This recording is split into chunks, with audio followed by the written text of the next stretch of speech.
All right, looks like I've got most of the bits up. Got YouTube running. Just need to pop out the YouTube chat so I can access it in case people ask questions there.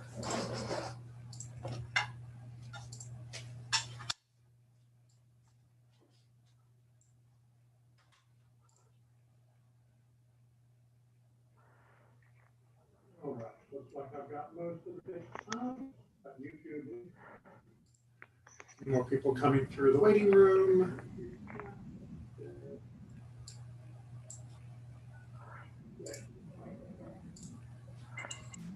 Good morning. Good morning. Well, afternoon technically now, just to be pedantic.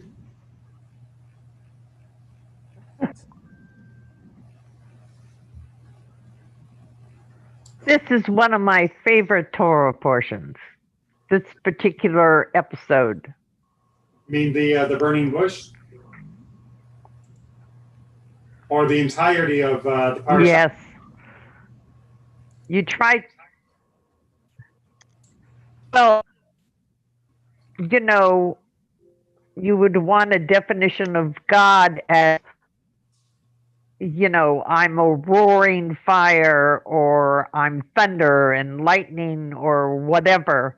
And we get the verb, I am. You know, it sets up such philosophical precedent.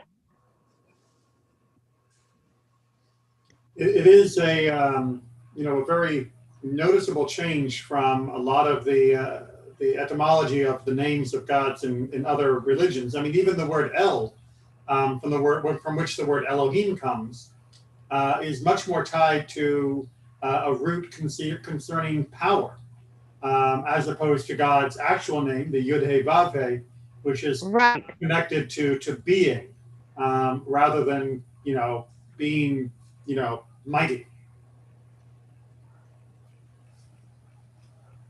It is very profound. Yeah, I can imagine running back and telling people, I talked to God. Who did you talk to?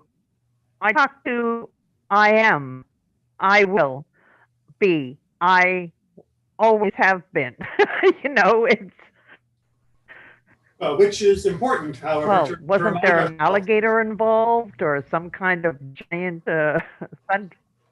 But it's important to remember that that's not the only way that God tells him to speak to the people. But we'll get there in a second. All right, I think we've had our usual buffer for people to come in. Okay. So let's go ahead and get to work.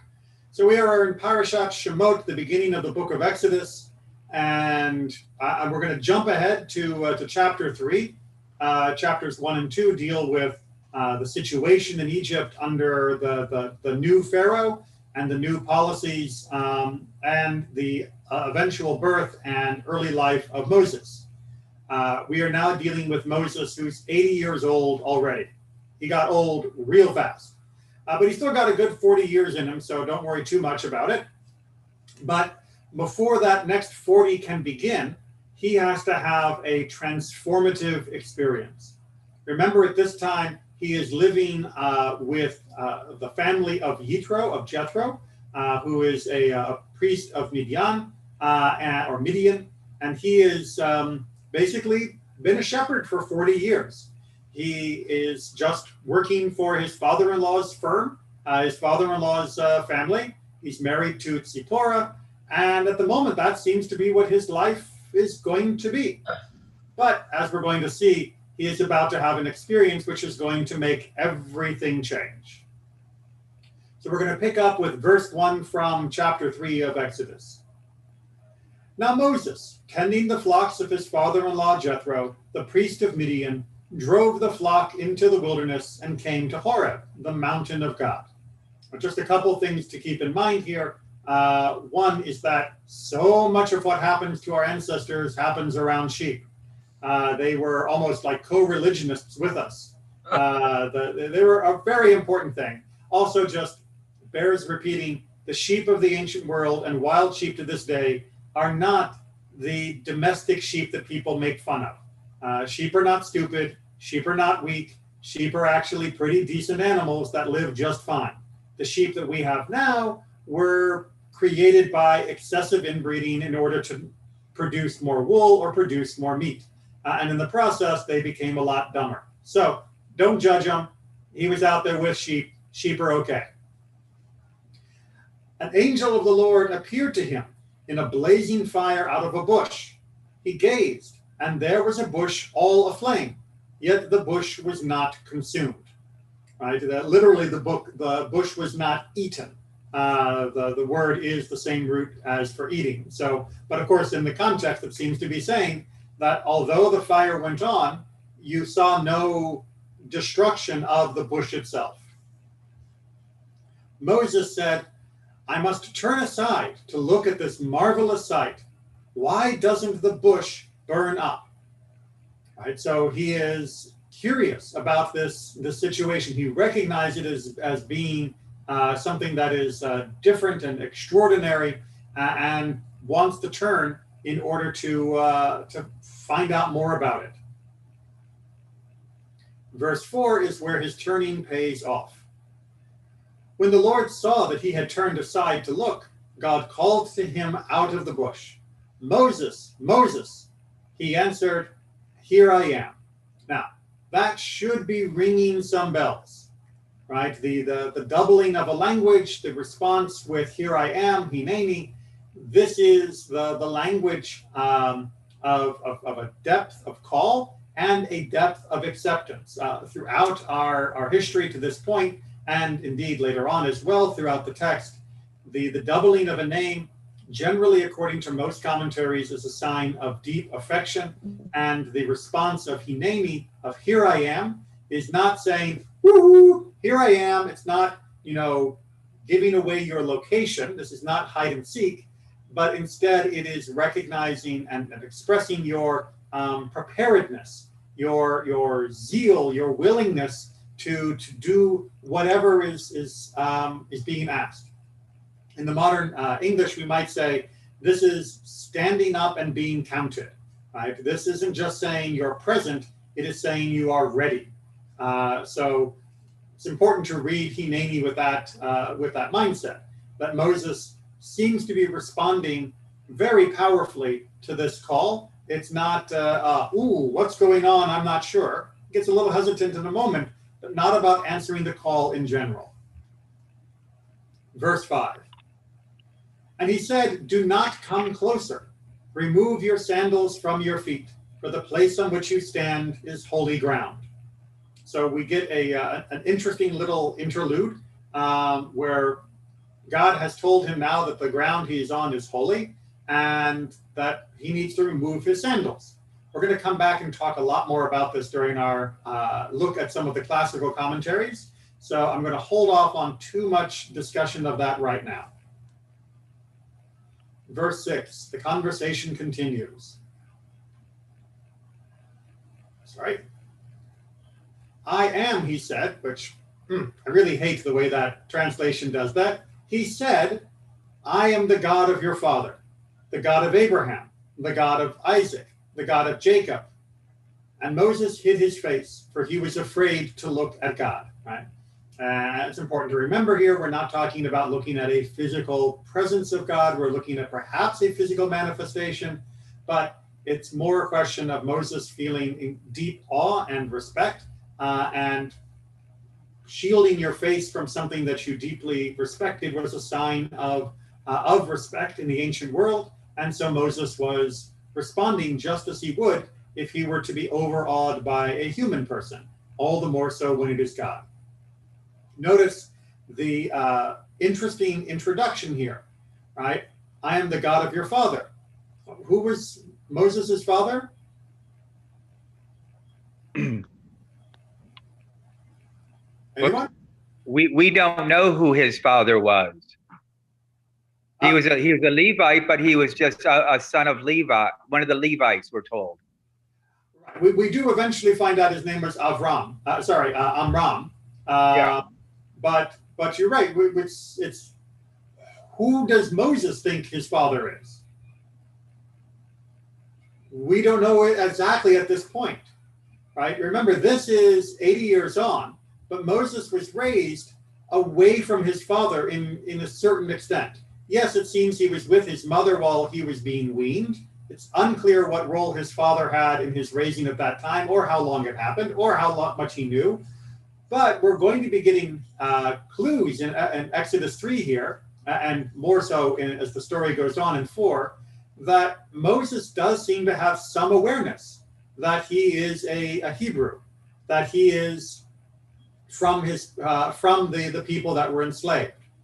Remember when he went out to visit the other Hebrews, as they were still slaves, where he ended up getting in trouble and had to run, that was where he began to realize that these were his brothers.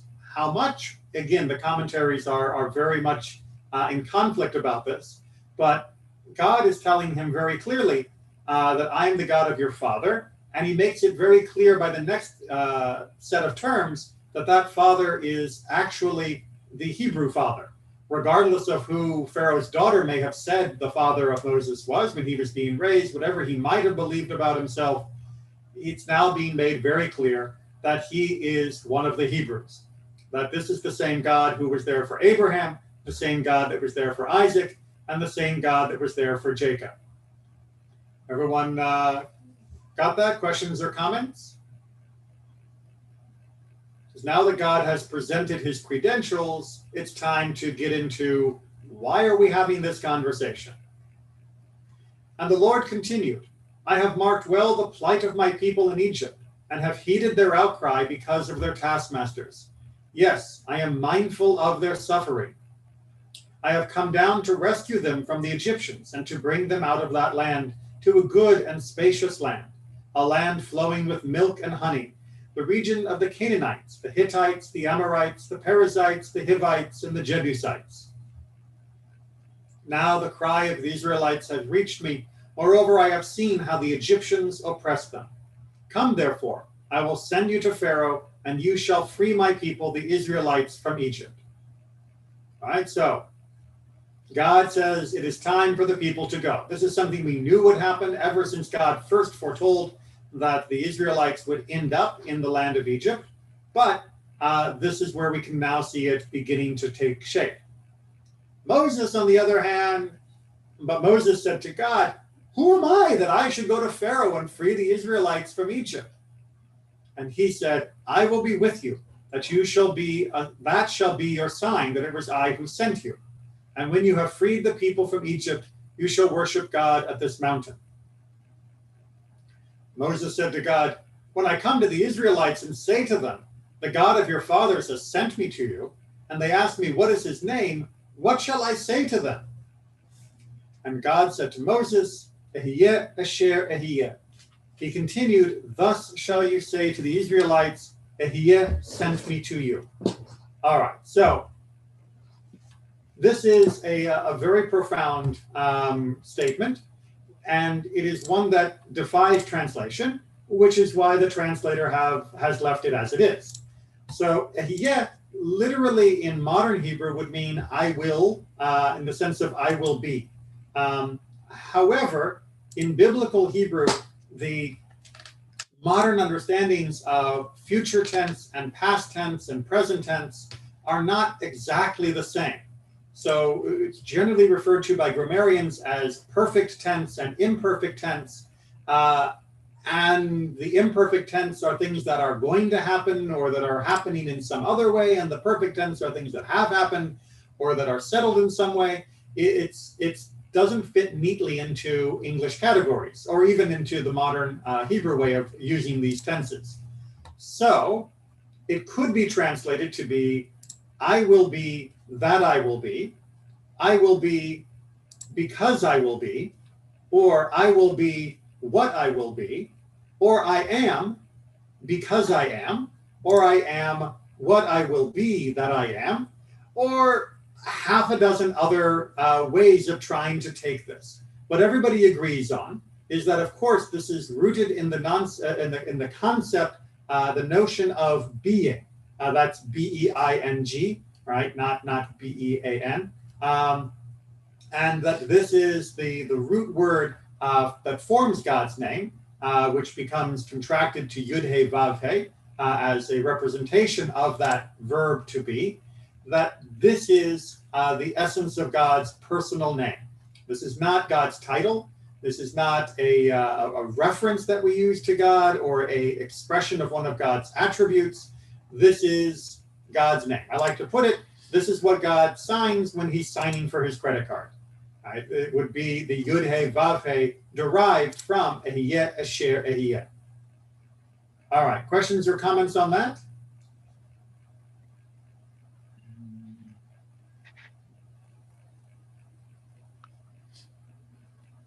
Okay, just want to give the final version as God gives it to Moses.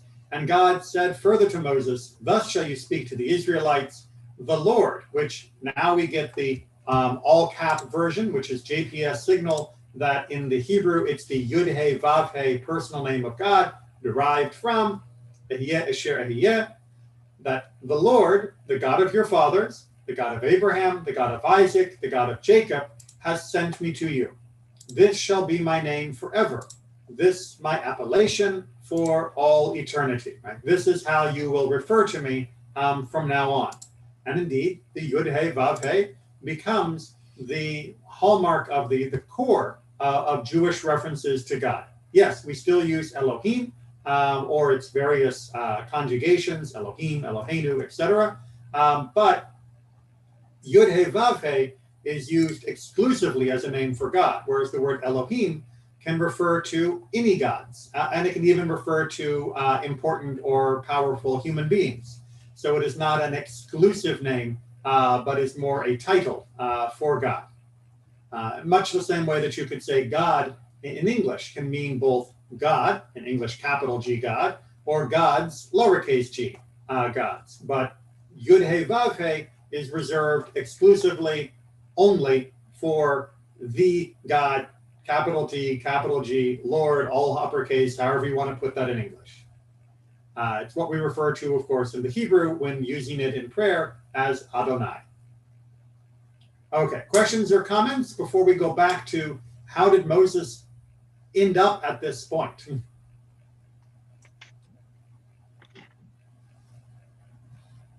All right, let's take a look at some commentary then. Oh, let me zoom in a little for the benefit of people on smaller screens. There we go. So there we go. The mouse is trying to move it further than I want, trying to line it up. We'll do that. So the first thing we have to understand is why Moses, right? What's going on here? Well, we get from Tanchuma Shemot, one of the great collections of Midrashim, we get a focus on that phrase, turn aside.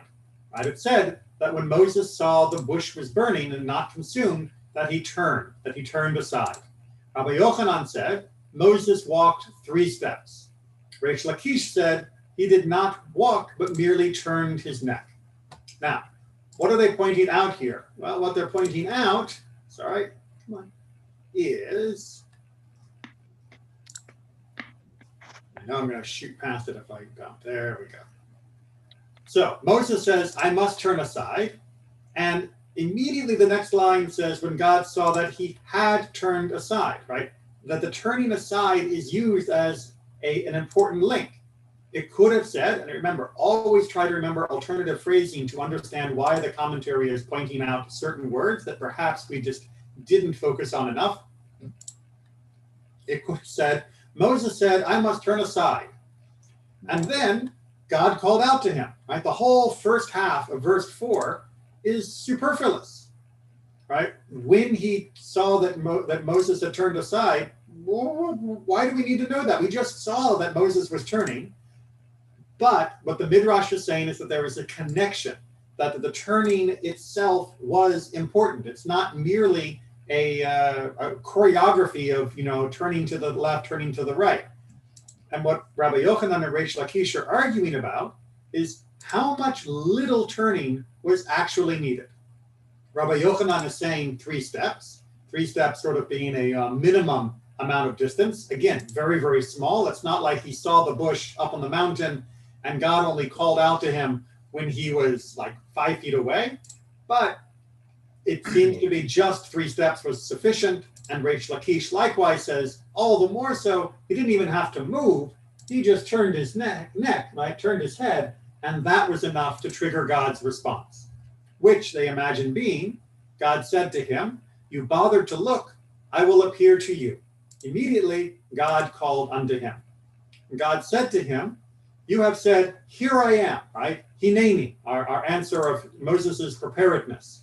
The hour will come when you will say a prayer over Israel, and I will immediately answer you. Right? The same way that you have answered me so promptly, I will answer you. What is that prayer? Well, the prayer is formed into Isaiah, which is saying it's more of a general prayer for us. Then when you call, the Lord shall answer. When you cry for help, he shall say, meaning God, Hineni, here I am.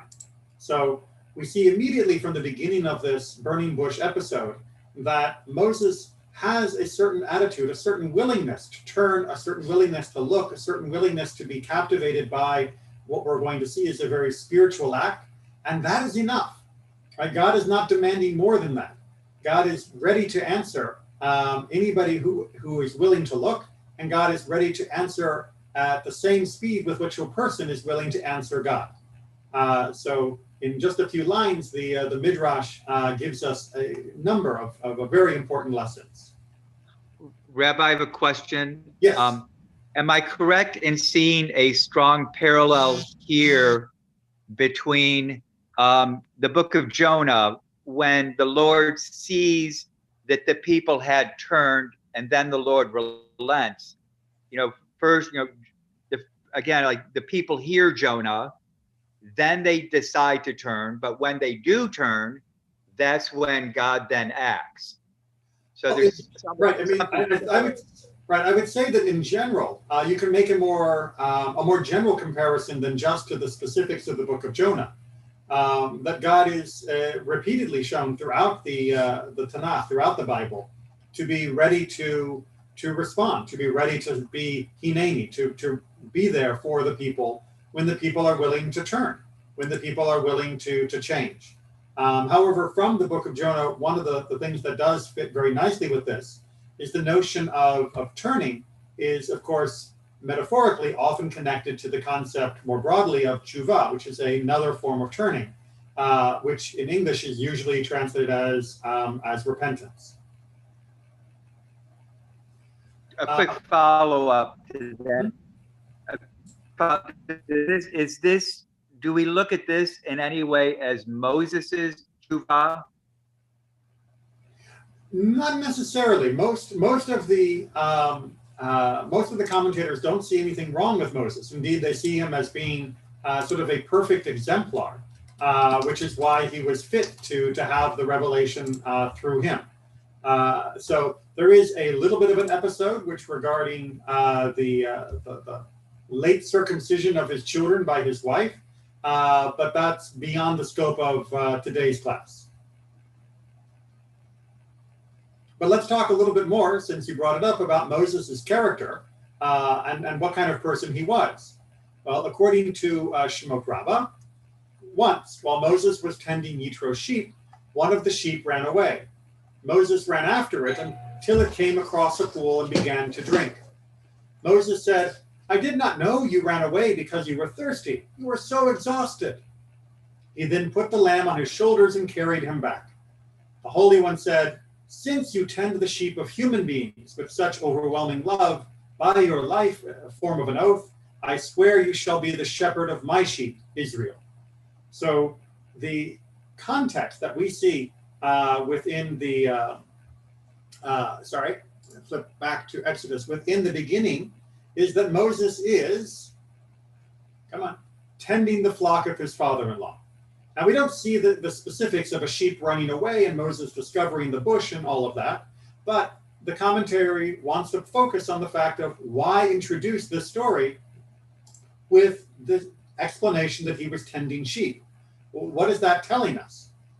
And what they link to it as, well, a shepherd what do shepherds often do? What kind of shepherds are there? Well, there are shepherds that are mean or callous to their sheep, and then there are shepherds that are willing to go after even one sheep that has moved away. And when it recognizes that it has moved away, and when he recognizes that it did so just because it was thirsty and that it was exhausted, even if he, the shepherd, is also tired, they will still carry that sheep back and still show it care and consideration. And that is what God is saying will be needed for the shepherd of Israel. Because we know that the Israelites, both as individuals and as group, are going to wander away. And they're going to wander away sometimes stupidly, when they could get everything they need right where God has given it to them. But they're going to need a shepherd that's willing to go after them, pick them up, and carry them back, meaning carry them back into the fold. And Moses is being imagined as the person who is willing and able to do that. Questions or comments on that?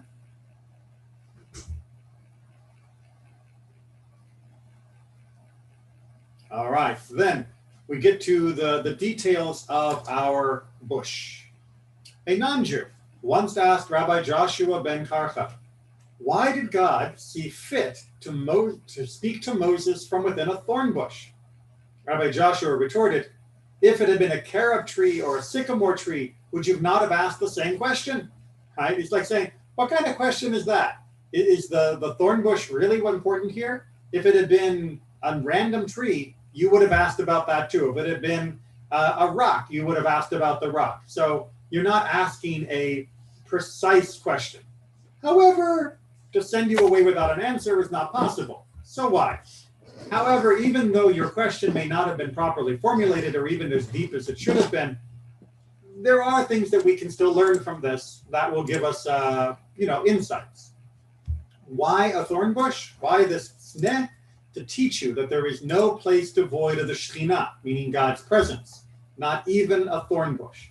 So what Rabbi Joshua ben Karcha is trying to say here is that the thorn bush was chosen, maybe to teach us that God is present everywhere, that God is found even in what is considered the most lowly or worthless of trees. Carob and sycamore were both quite valuable. A thorn bush was usually considered to be a nuisance if it was considered at all. So why would God speak from the thorn bush? Specifically to make the point, perhaps, that God is everywhere, even in things which we do not esteem. Okay. But now we have to have the question that is talking about this thorn bush and our shoes and the fire and the holiness. So Or HaChaim poses a series of questions and answers. Why did God not instruct Moses to remove his shoes before he had accidentally stepped on holy ground wearing shoes? Right? If you'll notice when we go back, so we flip to that, if you will, you'll notice that when God tells him to take off his shoes, he says, do not come closer. Remove your sandals from your feet, for the place on which you stand is holy ground. He doesn't say, don't come closer, the ground in front of you is holy. He doesn't say, take off your shoes and step closer because the ground in front of you is holy. He says, don't come closer, and the ground you're on is already holy too, and you should take your shoes off on that. And Or HaChaim wants to know, why didn't God say, whoa, whoa, whoa, stop where you are, take off your shoes, come a little closer. No, that's close enough. That's where you should stand in the holy ground. Why allow him to walk on the holy ground, presumably, while wearing shoes if God was just going to tell him to take it off, right? Why is this whole shoe thing embedded in Moses's connection to this revelation? So he begins. Throughout the Torah, God's principal concern is with the negative mitzvot, the thou shalt not, right? Don't murder, don't steal, etc. Since failure to observe them is injurious to the soul of the person who violates them. If you commit a negative transgression, right? If you violate one of the laws and do something you were not supposed to do, that action creates a problem for you spiritually that then needs to be remedied. positive mitzvot, the you will do these, you should do these, are designed to enable man to achieve the good which God has made available to man. As a rule, failure to observe the positive mitzvot do not result in penalties, with the exception of certain basic mitzvot, such as Pesach and Brit Milah.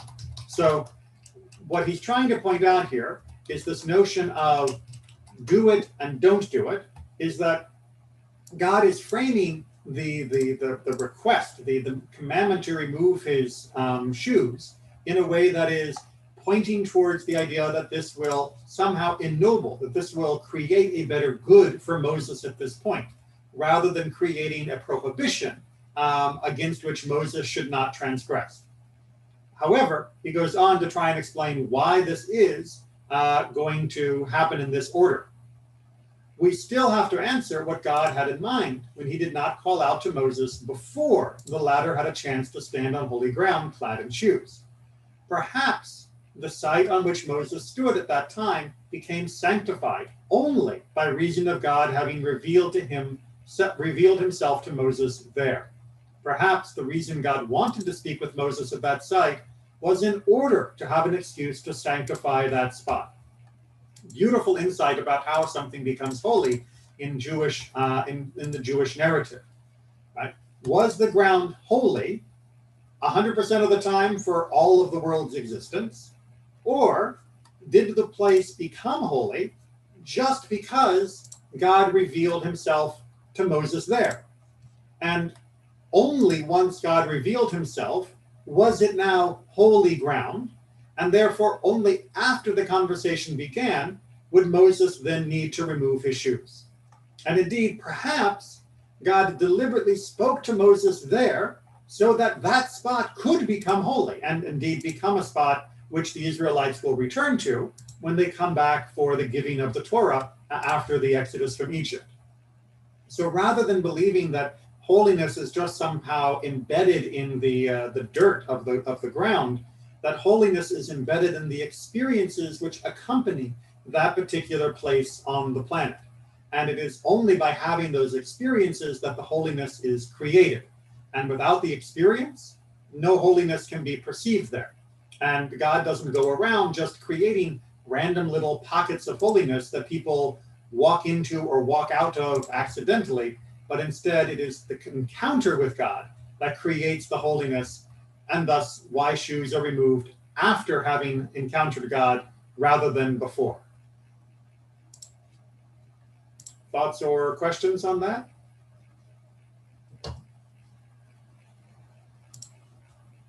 I have a one comment here.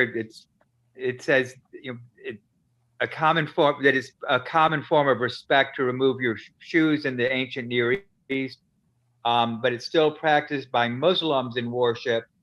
The idea that you remove your sandals or your shoes before you enter a holy place, a mosque. And indeed, that continues in the Muslim world. It's also in the Baha'i. That the idea of removing is a common tradition in the ancient world, and still to the present in some communities. So, how, however, did God call out, and what does that say? He said, "I am the God of your father." Notice, everyone always jumps to the God of Abraham, God of Isaac, God of Jacob, but he began by saying, "I am the God of your father." Rabbi Yoshua ben Cohen ben Nehemiah said, when the Holy Blessed One revealed himself to Moses, he was a prophetic novice, meaning Moses was just at the threshold of prophecy. The Holy Blessed One said, "If I reveal myself to him in a great voice, I will frighten him. With a small voice, I will sour him on prophecy." Right? God is worried. God's trying to figure out, okay, here's the guy, and I need to approach him the right way. If I come off too mighty, it's going to crush him, and he is going to be lost.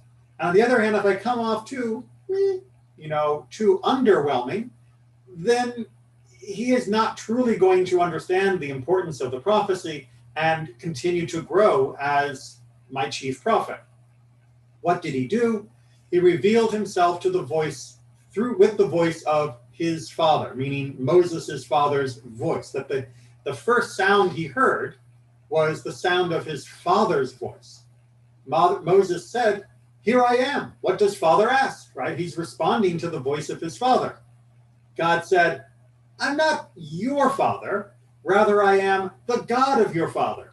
I came to you with seduction," meaning I had to sort of entice you in so that you would not be afraid. Sorry if I tricked you, sorry if you misunderstood, but we needed to start the conversation in a way that would help open the door to your perception.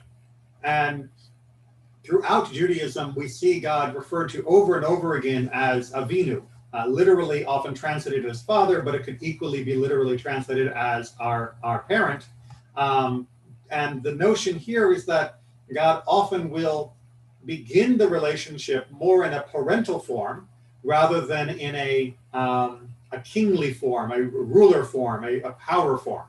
And that is precisely because the experience of the divine is best nurtured through the loving experience rather than the dominating experience. And so too, of course, it is reminding us that as well when it comes to our relationships, especially between parents and children, the loving should be the predominant rather than the dominating.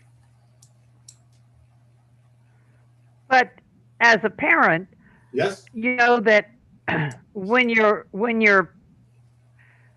we're called by a parent and they say your name twice, that means they're concerned and they're for real.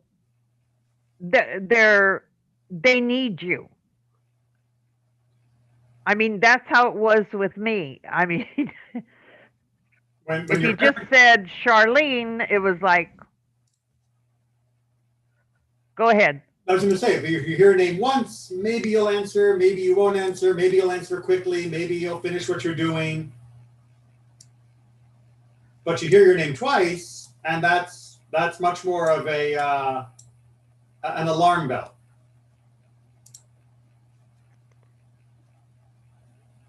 Something like that. Yeah, something like that. It's I really need you, And of and it's course, a need. go ahead. I'm sorry. No, I was going to say it's a need that's imperative. Right. Just one name is like, oh, you're there. But two, repeated right, is that you have to be there for them. It's a two-way street. Absolutely. Of course, if you get the full name, first, middle, and last, then you know you're in trouble. Then you know you're in trouble. Exactly. All right. But the part that we haven't talked about enough and which we're going to use as the second half of our discussion is the seemingly inconsequential motion of removing shoes. Why is this happening at all? What are we learning from the tree? What are we learning from the shoes that tells us something about the world, right? That tells us about this whole concept of the spirituality of the moment. Because it's not meant to just be a conversation. There are insights that are happening here into our nature, God's nature, the world's nature, that are subtly planted into the narrative and which are too easily missed.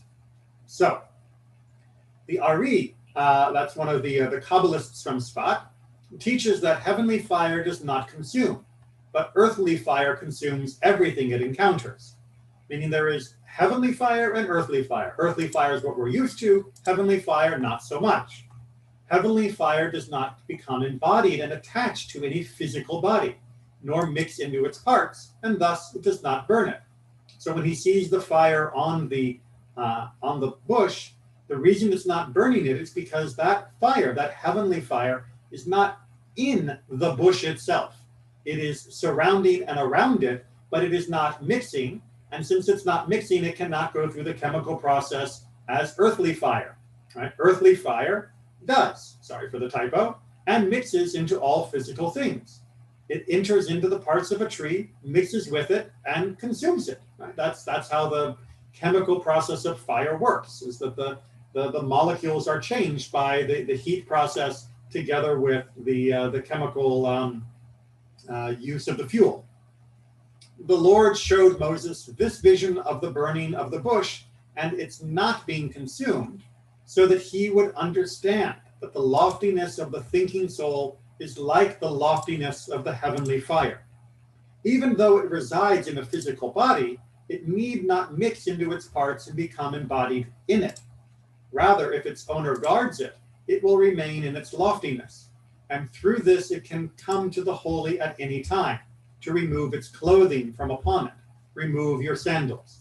So the Ari is teaching that the clothing, the sandals, symbolize the earthly embodiment of our body, and that while yes, our soul rides within the body and indeed should be partaking of all the world has to offer that is permitted and good, that ultimately we have to remember that the soul is not meant to become equal to the body. It is not meant to be perfectly enmeshed in the body such that it cannot be separated when necessary. But instead, you should be able to put on and take off the body as easily as one puts on and takes off a shoe. All right, that's, I know, a little tricky. Let's see if we can't up the stakes a little bit more. So according to the plain meaning, the angel warned Moses to remove his shoes on account of the holiness of the site. Okay, this was a warning not to be disrespectful when he would be addressed by the Shekhinah, by God's presence. So that's sort of your simple shot. It works in the context, no problem, next sentence. However, there's more we can get from this. A rational approach, meaning using a deeper understanding, the term cast off is not to be confused with the term take off. Right? The term that's used, the verb, is different than the usual verb used for removing. The latter, meaning taking off, is similar to the expression in Ruth or in Deuteronomy 25:9, but the word cast off is related to something negative and means that there was no need for Moses to wear shoes in such a place. Right? It's not just that you're removing them as a sign of respect, you are casting them off because they shouldn't be there at all. He was warned to strip off what the shoe represented, material concerns. The act of removing his shoes was a mental preparation to ready him to become God's vessel, his prophet. The lesson was that just as a man can take off his shoe at will, so he can divest himself of material concerns and concentrate on spiritual concerns. Instead of remaining attached to the leather hide of the shoe, he should become attached to the enlightening properties of his illuminating intellect, his or hasechel, his light mind. And there's a very conscious pun that's happening, which we'll look at a little bit more in the next commentary as well, between or, meaning leather, and or, meaning light. And the or of the leather shoe and the or of the light of the spirit of the mind is what Rabbeinu Bachya is trying to draw our attention to here. That this, again, is a symbolic act. It is not just a sign of respect or a sign of deference, but instead this is a lesson of how easy it is to take off our material obsessions, the way we focus so much on just what we see and touch and want and possess, and how that can sometimes keep us from understanding that the ore we should be focused on is not the ore flesh, the ore hide, our possessions, but instead should be the ore, the light, the brilliance that is part of our soul. And to just finish that off, we're going to read a little bit here from Torah Shebichtav. First, again, a little bit, I just wanted to include this even though it's out of order, some of his thoughts about Moses and this whole shepherding thing at the beginning, and then more about the idea of the shoe and what it represents. The shepherd displays kindness towards his flock in ensuring they do not eat what is not their master's by enforcing his will with the staff. Similarly, God tends Israel and by the legislation and the Torah, he sees that we stay on the right path. So there's a similar job between being a shepherd for your flock and being a shepherd for God, or indeed how God tries to shepherd us by giving us the staff, the nudge, with the Torah and its legislation. There is also another nice insight coming from the Midrash here that he is bringing, that, again, if we go back, just to point out a detail, that it says that Moses is a shepherd of Yitro's flocks, the priest of Midian, and he drove the flocks into the wilderness. So you might have read that, and indeed I let you, when we first read through that, as just being he's out doing what shepherds do. But the Midrash is pointing out, if this is a Midianite priest, why is he out in the Midbar? Why is he out in the wilderness? Why not use the land around Midian? Why go out here? And the answer the Midrash is giving, and the commentary here, Torah Shebichtav is bringing for us, is the idea that Moses was being incredibly careful to make sure the flock would go someplace that was ownerless, that nobody could claim that his flock was damaging their land and eating their grass and plants. This way, they would be doing entirely what was right and not eating from the wrong source. And so too the Torah tries to make sure that we stay on the right path and don't eat from the wrong source. But back onto the main focus of our clothing issue. A person has two kinds of skin that serve as clothing, protection. One is the leather of animals, the other is his own skin. We find in Job 10:11, you have dressed me with skin and flesh. Or, our ayin, or a hide, and basar, flesh. So the basic concept here is that if you look at me, I am carrying and wearing my shirt, right? This is my clothing. But underneath it, there is another clothing I am wearing called my skin, my flesh.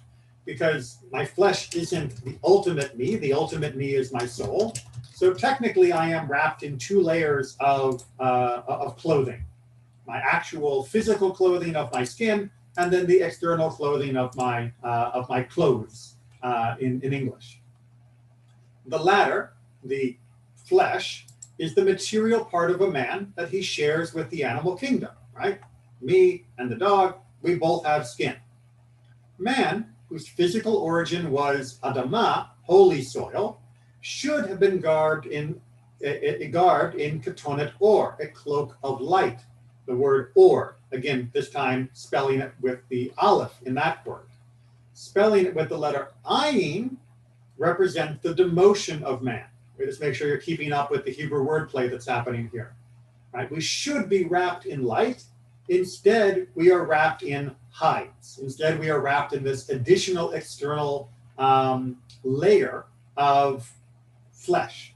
Right? Rather than going from our physical flesh to a robe of light, we are our physical flesh and a robe of other flesh. And the fact that this is probably polyester doesn't take away from what he's saying here, is that we have a double layer of materialism rather than a layer of our physical so that we can travel in this world, and a layer of light to represent our true potential. We have been demoted, and so we are doubly physical. Moses ascended to a level where his face reflected or light, as had been intended for all of mankind. The word keren or, ray of light, suggests that the word for skin should have been spelled with the letter aleph in the first place. This is why God hinted to him that he had to divest himself of two kinds of shoes. It specifically says, remove your shoes, which is actually different than when he talks to Joshua later on, and God, the angel tells him to remove his shoe. So the double shoe here is trying to tell us something special. It says, the commentary, right? There should have been two kinds of shoes being removed: the animal skin, meaning our actual flesh, and afterwards the or basar, meaning the outer layer of flesh that we have, the hides that we wear. He had to refine the raw material he had been made of. So what he's trying to say here, and I know it's a little bit esoteric and perhaps bordering on the mystical, is that we need to remind ourselves that we are not just made of crude material, and that we are not meant to just be adorned with crude material.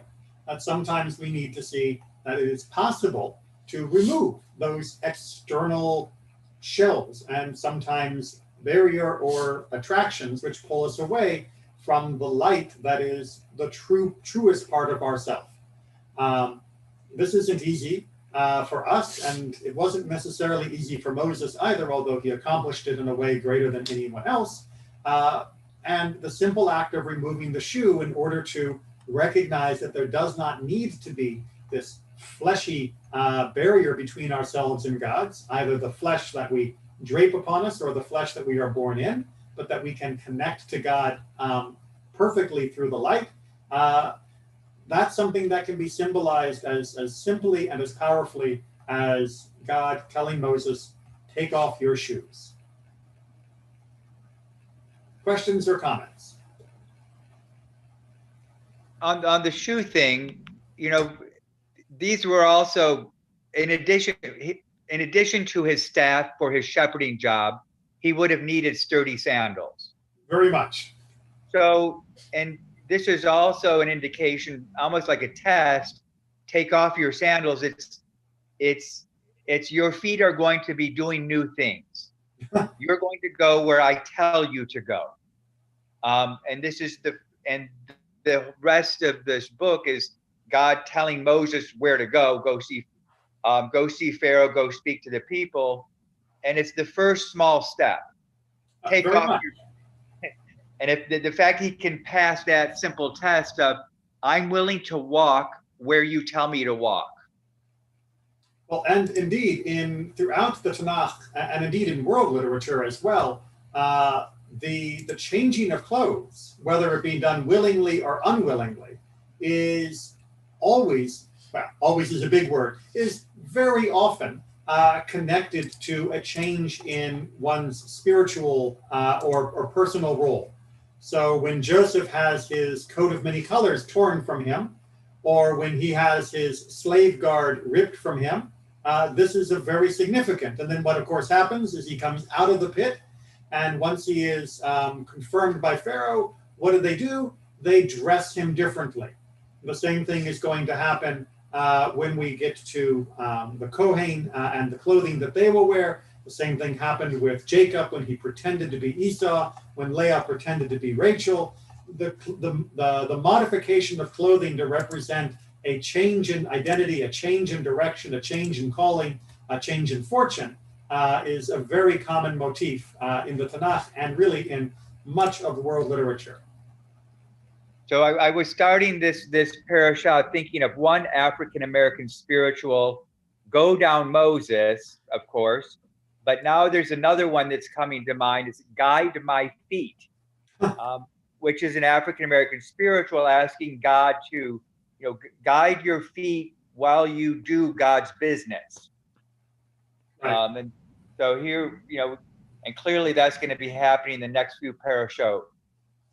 Absolutely. And Moses is going to be hesitant about it, but he does seem to have learned enough from this encounter to trust that what God is telling him to do will work out best for not only himself, but for the Israelites and ultimately for the world, for humanity, to carry that message forward.